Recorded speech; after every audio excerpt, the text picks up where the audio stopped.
My time on Gili Air has come to a close and it's time to go to Gili Meno. I don't have too many plans today except that at the end of the day, by the very end of the day, I've got accommodation booked in Gili Trawangan. So I have to get to Gili Meno first and then I'll be on my way to Gili Trawangan. But the purpose of the journey today is to explore Gili Meno. And I've explored it before, but I want to go and give a bit of an update on what's happening on the island. I'll cruise around a little bit, have a chat to a few people, see what's going on. It's been raining quite a lot the past few days on the Gilis, and today is just an absolutely glorious, glorious day. It's so bright and sunny. It's just nice to see the sun again after that little bit of rain. Hopefully it keeps dry for the rest of my time.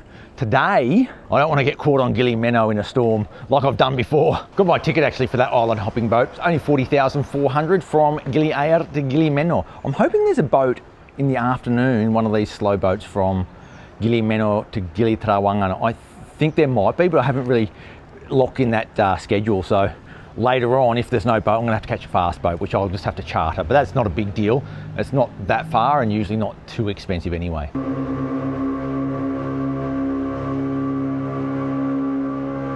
Great day to be out on the water actually. This is also a really good way if you want to go and explore more than one Gili, but you don't want to really move accommodation. You can just stay on one island and then go and do these slow boats. They're called the island hopping boats throughout the day. And like Gili Meno is just there, and then Gili Trawangan is over there. Like they're just really close to one another. Back on Gili Meno, my first love here on the Gili Islands, and oh, it feels good to be back here. A lot of people say this is like the honeymoon island or the family island. I don't see it like that at all. I just see it as the least developed of the three islands, and I think depending on what you like when you go on holiday, that will really determine which island you like. For example, if you don't like a lot of development, and maybe not as many good cafes and that sort of stuff, well, Gili Meno's for you. But if you really need all those fancy restaurants and you like a bit of a party and that sort of thing, maybe Gili Trawangan's for you. You know, that's the sort of way I look at it, rather than sort of grouping it by, oh, young party people go to Trawangan and then all the honeymooners come to Meno. I don't really see it like that. Since I was here last time, there's been a huge amount of infrastructure work going on. It looks like they're putting a seawall in. They must have had erosion at some point. That's ominous. That is ominous. Let's get a bit of a close look at some of this new infrastructure. So going up along the beach, you've got these little, well, I don't even know what they are, like breakwaters of some sort that go out into the ocean. And I'm assuming they were having trouble with erosion. But when I was here last time, I didn't really see too many issues. Maybe they were having high tides and they're trying to, I don't know, dampen the waves or something. I'm not sure, but I'm not sure why they've done that, because it's really unsightly. To be honest, this really is ugly. And I wish they didn't have to do this, but I'm sure someone who's really smart has thought this is the best way to handle whatever the problem was that they were trying to solve. I hope that's what it is. It's a little bit, I don't know, for me it takes away a little bit of the natural aspect of why you come to a place like Gili Meno, you know?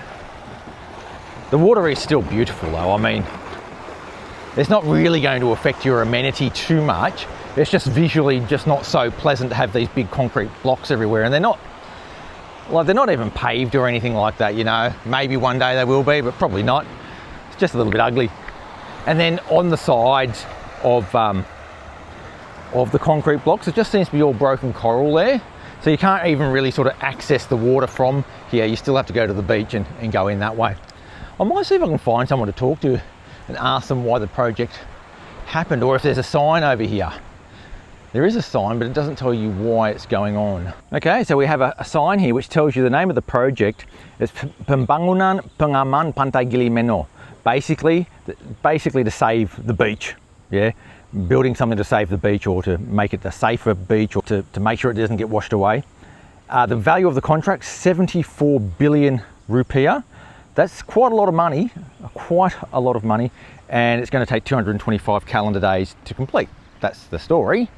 It seems as though they've already done all the section up here, or most of the section up here, but down there not so much. Although I can see in the ocean some sort of concrete monstrosity up here, which is going to be interesting to get a closer look at, because that is unsightly. Okay, there's a bit more of an explanation about the work that's going on. They're building a breakwater that is submerged out there. That's the the goal, a submerged breakwater to take out some of the energy of the waves when they get these big high tides.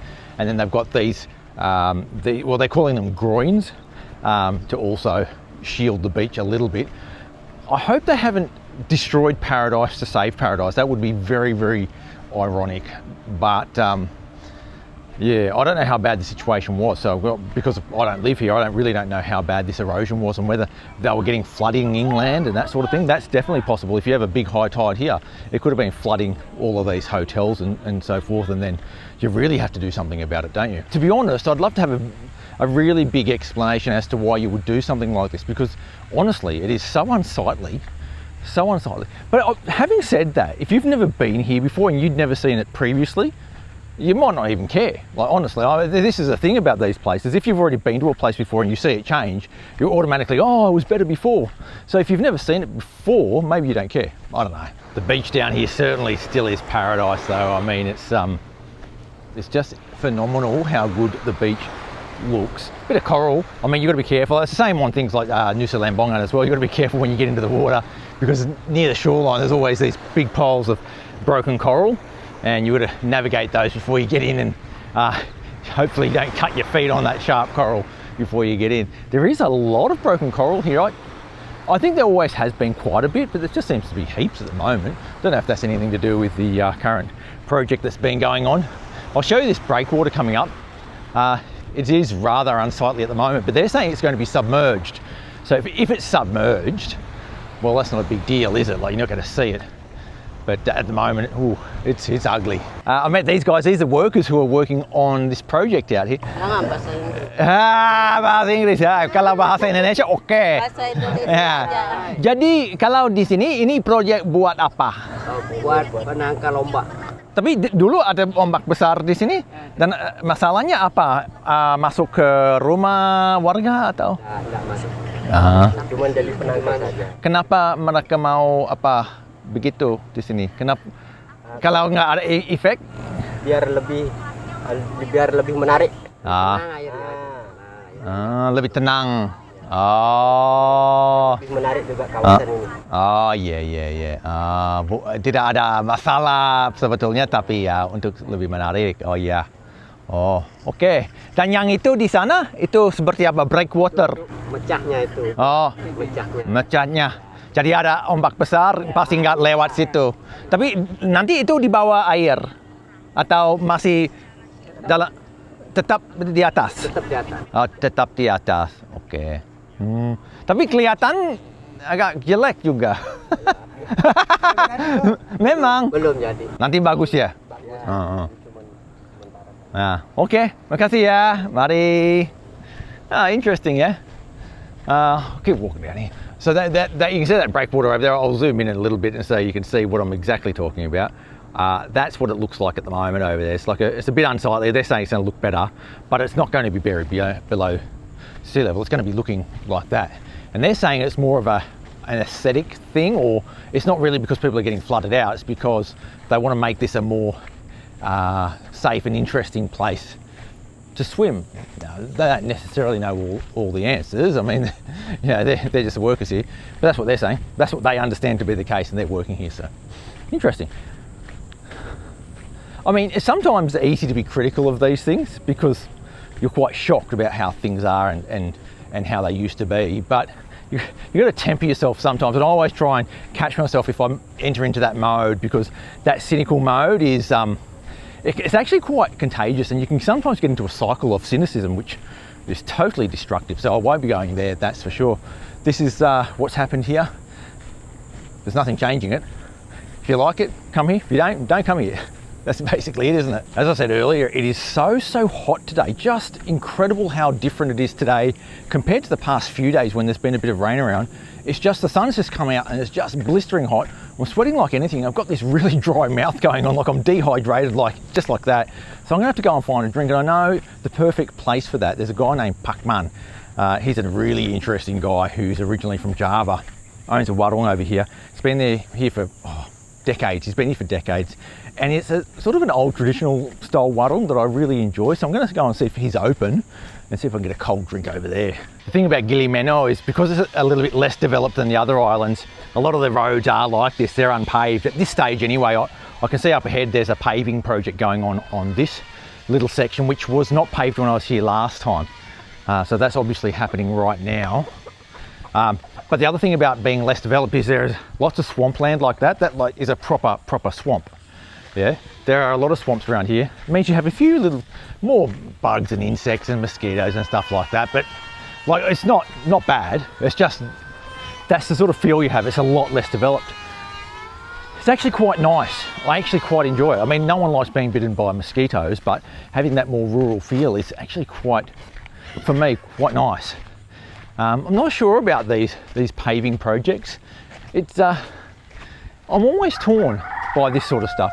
For me, obviously, it destroys the character of the place, but the locals want modernity as well. They're not here just for the tourist trade. So that tension between modernity and the traditional way, or the way it used to be, is always there. And I'm always sort of torn personally about whether, you know, I'm for it or against it. I mean, from a personal point of view, like purely personal, I'd prefer not to have this paving, but you know, obviously the locals would prefer to have it so they don't get muddy feet all the time when it rains. Here are the boys, hard at work. Hello. Good, how are you? Making the path. Wow. Prosesnya cepat ya. There you go. And then we're back onto what it was before, which before, like a mix of old cement and dirt and stuff like that, which is actually quite a decent middle ground, to be honest. I mean, better than just muddy roads, I suppose. But when you have that proper paving, yeah, you can, well, I guess you can get proper e-bikes up there and that sort of stuff, and the horses probably don't have to pull as hard.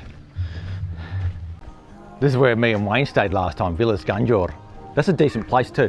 I don't mind that place at all. Decent place, good location, like quite central next to this Pakman. Yeah, Pakman is a really good warung. Lots of, you know, local food and stuff like that. A bit quiet at the moment, but I'm sure I can raise someone and get a cold drink. The interesting story about this place is the guy that owns it, Pakman, in the 1970s was instrumental in the building of Renon in near Sanurde. Designing, engineering and that sort of stuff. It took many years because that's a planned city. And if you look at it, you can see the sort of grid pattern and all the government buildings and stuff. He was instrumental in that, and now he's here, retired with his warung. I love it. It's just my style of place. Like, it's, for me, it's absolutely perfect, this style of place. And I would always come here if I'm in Gili Meno.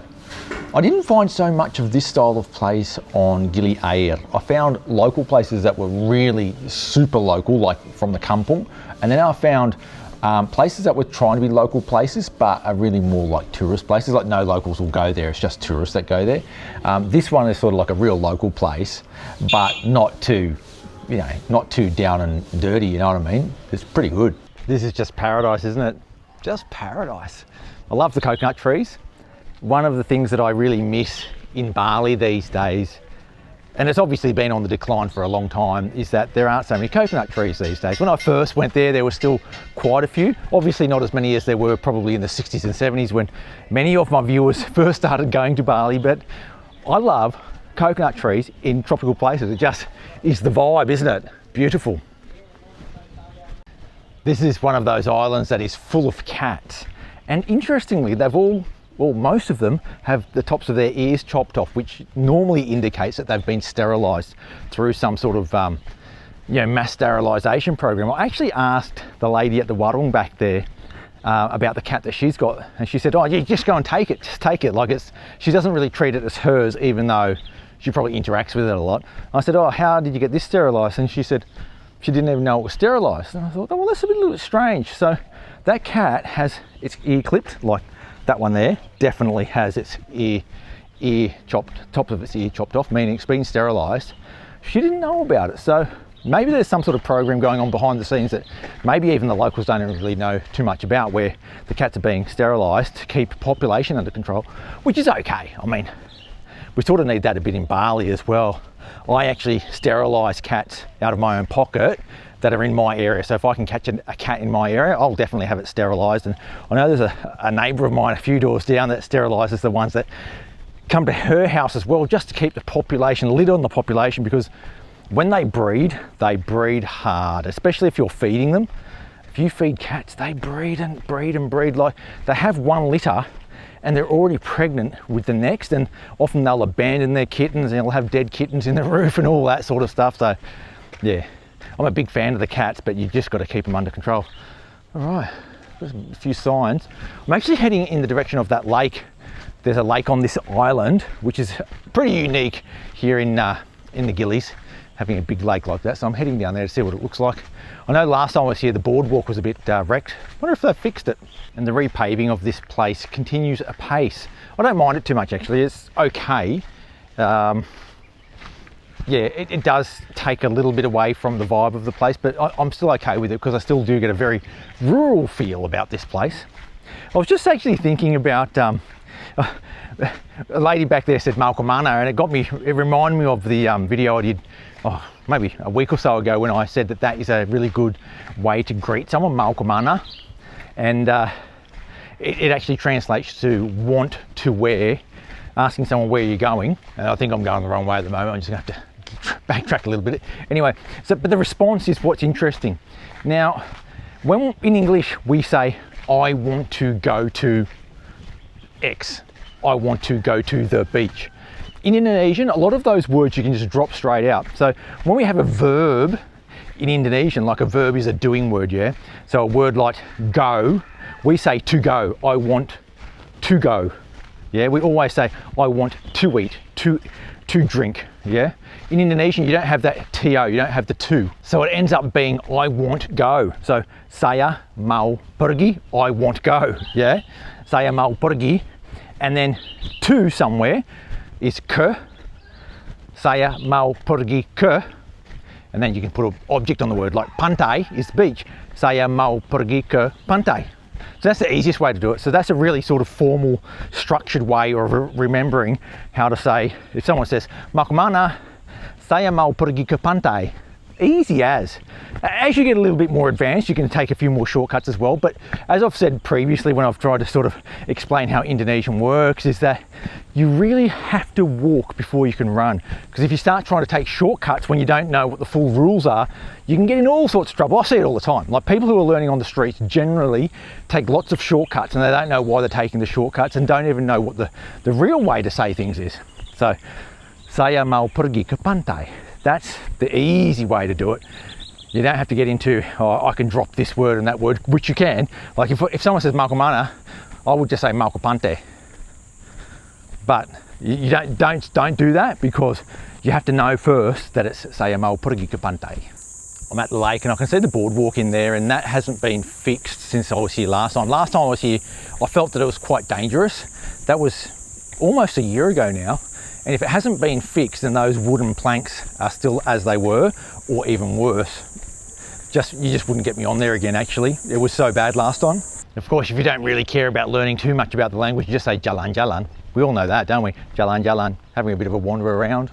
That's a classic one. I say it as well when I can't be bothered engaging in sort of conversation, or if someone I think's trying to sell me something, mau kemana, and they want to sort of drag you in, I'll just say, jalan jalan saja. Just having a bit of a wander. It's not rude either, like, it's totally normal. Wonderful, isn't it? Beautiful little lake. Beautiful little lake. It's a little bit strange, isn't it, having a lake in the middle of an island? But yeah, this is actually a really low-lying island as well. That's why you have a few swamps here as well. I'm guessing that's why you've got a bit of a lake there, because it's so low-lying. But you look at Gili Trawangan, I mean, I can see towers from here on Gili Trawangan, because there's a big hill in the centre of Gili Trawangan, a much different island to Gili Meno. I mean, it's only, a few hundred metres away. When I first started trying to speak with people on the street when I was learning Indonesian, it wasn't just about learning individual words, although that was a big part of it. And I highly recommend getting a lot of words under your belt, so you can sort of handle some of the interactions. But I also tried to learn some stock phrases, things that I knew I was going to use a lot, and you can lean on those quite a lot. Because every time you go into a restaurant, they'll say something like, mau pesan apa, what do you want to order? And you can always respond with something quite clear. Saya mau pesan, I want to order X, whatever it is. So I always had that under my belt. You know, in English we often say, I would like to.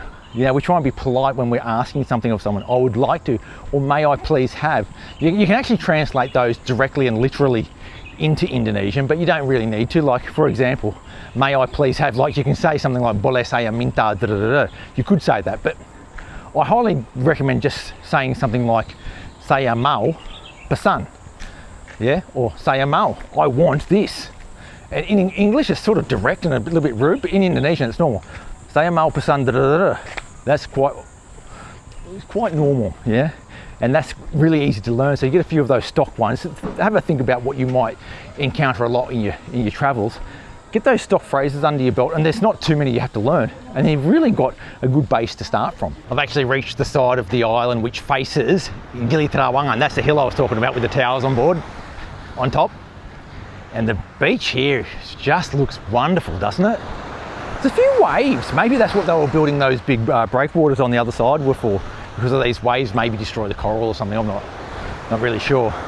But gee, that water looks wonderful today. I can see a few snorkelers over there. They've obviously rented some flippers and snorkel gear. Oh, some more over there. There's heaps of them all the way along there. People who have just come off the beach. Gili Trawangan looking beautiful as well. I'll be there later today. Actually, I have to look at what time that slow boat goes. I thought there was 2 of them per day, one late in the afternoon, but I suspect, I did a bit of Googling, I suspect there might be a 3rd one somewhere around the middle of the day as well, which makes it pretty easy if you want to hop around these islands and you're staying, like for example, if you're staying in the middle one, Gili Meno, easy to hop across to either Gili Air and Gili Trawangan just for little day trips, or even just hop across for brekkie and come back. Like, it's that close. You don't really need to do what I'm doing and go and stay on multiple islands. You could, if you've got a lot of time. So this is the western side of Gili Meno, and I was just speaking to a guy about the construction they're doing on the other side. He said it's very ugly, and the reason they're doing is because in the past they'd already done things like block the beach off and put walls up and so forth, and over time those waves have then destroyed those walls, and it's had effects that they hadn't originally intended. And now, hello, how are you going? And then, yeah, well, of course, when you sort of try and affect nature in one way, it sort of pops out the other side somewhere. And they're currently battling that at the moment on the other side. And he said on this side, they're not doing that. And it's still very, very natural.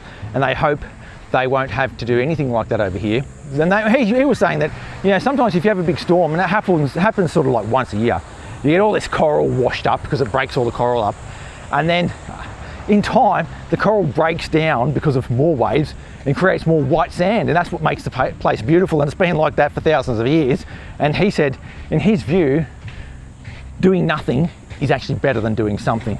Once a year, he said that, you know, the waves will come up and sometimes wash inside some of these shops and some of these restaurants, and it'll certainly get into that lake back there, which is a saltwater lake. But it's not a big deal, it only happens once a year, and if you already know that and you live here, you can sort of put mitigations in place. Like if you know there's a big storm coming, put a few sandbags up. That's all.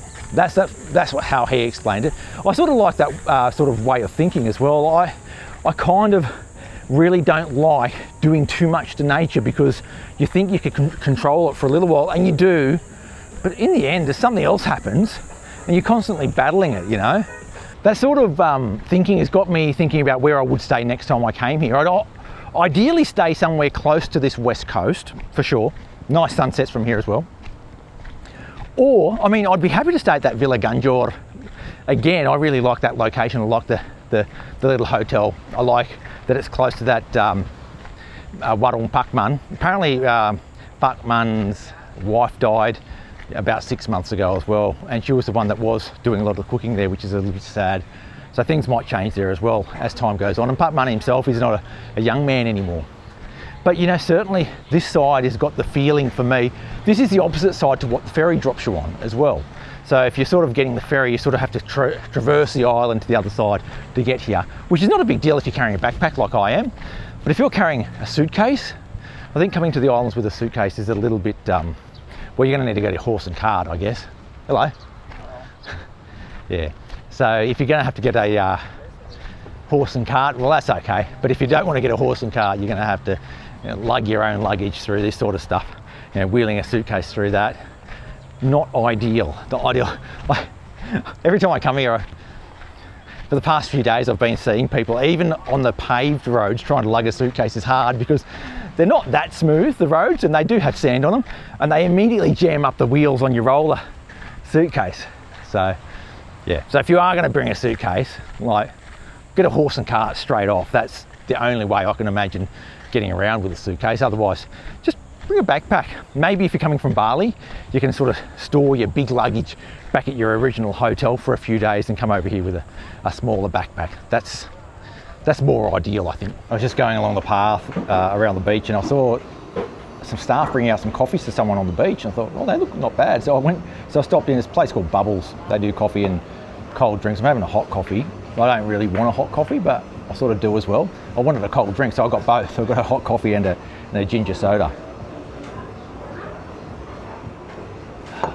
Not bad.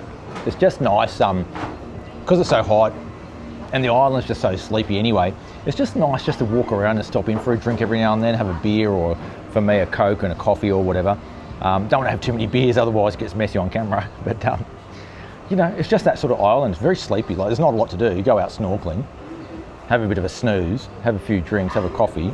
That's about it. That's what I sort of like about it. And you can get stuck into the village there. There's a mosque there that you can go and look at, which is absolutely wonderful.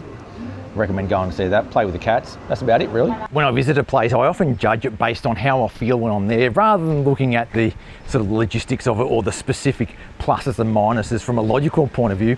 I like to go with my heart on a place, and with this place in particular, Gili Meno, I just have a really good feeling about it. And I know that for some people it may not be fun because it's a little bit boring or a little bit sleepy, but for me it just does something for me. I can feel some specialness here. And that's not to say that I didn't enjoy Gili Air. I did, but from a different sort of perspective, I guess, from a different point of view, a different expectation.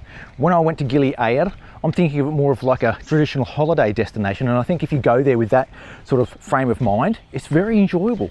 You come to Gili Meno and you come here with a different frame of mind, like a sleepy, cruisy, casual, frame of mind where you might just potter around and, have a few drinks and a few bites to eat and maybe a dip in the water. You will really enjoy it as well. There are lots of negatives here in Gili Meno, which I don't care about. Like, for example, these swamps, if you look at that objectively, they are objectively awful, but I don't care. Like, I don't feel that is a problem. But I know some people, they might not like that. Without word of a lie, I've hardly seen a single other foreigner walking on these inland paths here on Gili Meno today. Hardly another one. There was a couple, but hardly anyone. There are quite a few people down at the beach over there, sort of getting organised for a diving trip, which is totally normal. We see that quite a lot. But other than that, it's very, very quiet, very quiet. I kind of like it. Very, very relaxing. Like, for example, if you've been a little bit stressed at home and you just need a break, like if you come here, you'll be relaxed in about 2 hours, because it's just paradise. I suppose one of the things that people really might find to be a negative here is that there isn't much to do. There's not really anything to do here except snorkel. Like, if you're the sort of person that likes things to do, this is not really going to be the place for you. It's going to be boring. Like, it's going to be really boring. But if you just like to wander around the village, have a chat to people every now and then, some of the friendliest people you'll meet, have a couple of coffees, a few beers, relax on the beach, go for a snorkel. Maybe if you've got a swimming pool in your little guest house, go and have a swim in your swimming pool, go for a sleep, and then do it all the next day. If you're sort of into that, yeah, it's really good. This is the sort of place that I really love, but I mean, I couldn't spend a long time here. I think for me, like if I spent like a week here, I might start wanting to move on to somewhere else. I'm making a beeline now straight to the harbour where I'm trying to catch a boat to Gili Trawangan. I've been told that there is a boat around midday-ish, but they were a little bit unsure, so I need to get there and just check, make sure I don't miss it. Otherwise I'll be on there's some sort of charter boat, or maybe even one of those fast boats, which is, like, it's a little bit more expensive and it's not that big a deal, but like when there's a slow boat, you may as well catch that, save yourself a few bucks. Okay, got my ticket again, 40,400 rupiah for a ticket from Gili Meno to Gili Trawangan. It's actually departing at 10 to 12. So I got here with a little bit of time to spare, luckily. Love the colour of the water. Even now the clouds are sort of coming over a little bit. Beautiful colour. Can't wait to get across to Gili Trawangan. I am a little bit apprehensive, honestly, but I think that's normal because it's not my style of place traditionally. So I want to go there with a positive frame of mind and really explore it and let it come to me as it presents itself. There's still a lot to love about the Gili Islands, especially Gili Meno, which really holds a special place in my heart. Really loved my time here, and I really thank you for coming along for the ride today. Make sure you hit that subscribe button to keep up to date with all things Sanur and the rest of Indonesia. I'll catch you next time, and sampai jumpa.